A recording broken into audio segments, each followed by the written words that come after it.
If you think rent and home prices are going down, think again. Well, today we're going to look at the real reason why rent and house prices are so high and what that's going to look like in the near future. And if you guys are new to the channel, please consider subscribing so I'm not talking to myself. Let's get into it. Some of the biggest institutional investors in residential housing include private equity firms like Blackstone and investment management companies like Brookfield, often operating through single-family rental companies. Their strategy is simple: billions of dollars, buy up all the single family homes, rent them out. And with that much money, they're fine with paying over asking price, but they really love the hard times. Like 2008, when they acquired hundreds of thousands of homes during the recession. These are your corporate opportunistic feeders, to put it simply. Why does this matter? Because these large corporations own about 1 in 5 homes in the United States, especially in competitive areas where there's already a short supply. That's where you're seeing prices jump the most. And who's gonna win, you or BlackRock? And they're not just in it for a quick flip. They're not just gonna buy a house just to sell it tomorrow for a little extra profit.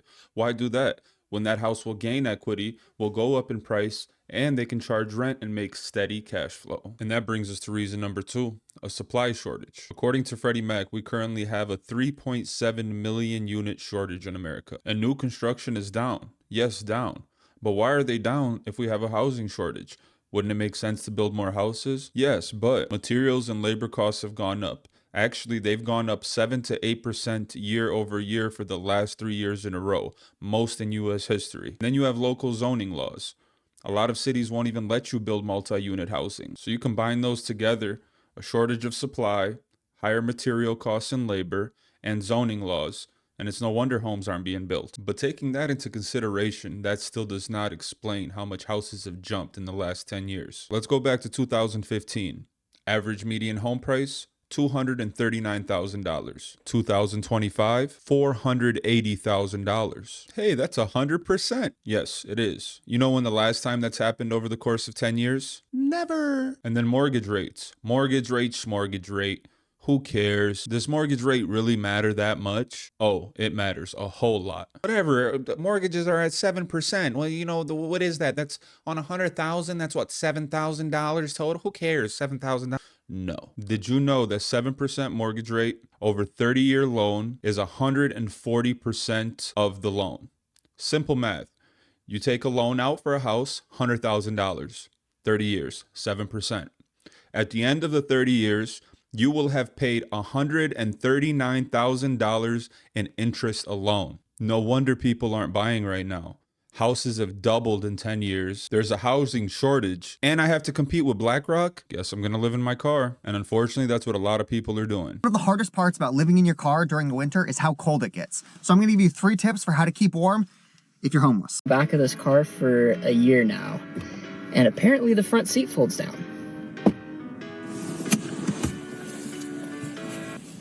I can actually extend my legs for once. It's doable. Then all of that's put on top of an extra suitcase. Getting ready for bed in my car camper. Tonight I'm in Cartersville, Georgia, and it's 43 degrees. First thing we do is put down the memory foam pad. Next, we put on the sheet. Now it's time to put up the window covers.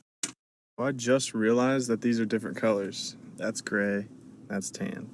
Okay, we're all set up for bed. Now it's time for me to hit the hay. Thanks for watching. Over the years, it just hasn't kept up. It was substantially easier to afford a home in 1985 than in 2025. Even though in 1985, they had a higher mortgage rate, their home price was a far lower multiple of their income, making a down payment and mortgage much more manageable relative to earnings. Income has just not kept up, not even close. And now if you've owned your home for 20, 30 years, it's paid off. Yeah, you can make a nice little penny on it, but people don't want to do that. They don't want to trade a no mortgage to go get a 7% on a house that's super inflated in price.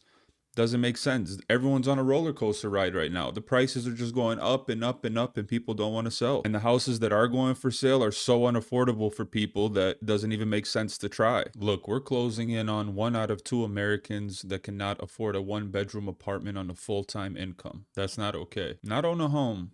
Just a 1-bedroom apartment. Comment down below. Let me know how much of your monthly income is going just towards housing. And do you see these housing prices going down anytime soon? I don't see these prices going down just because, like, oh, you know what, I feel bad selling my house for that much. It's unaffordable. Let me just drop it $150,000.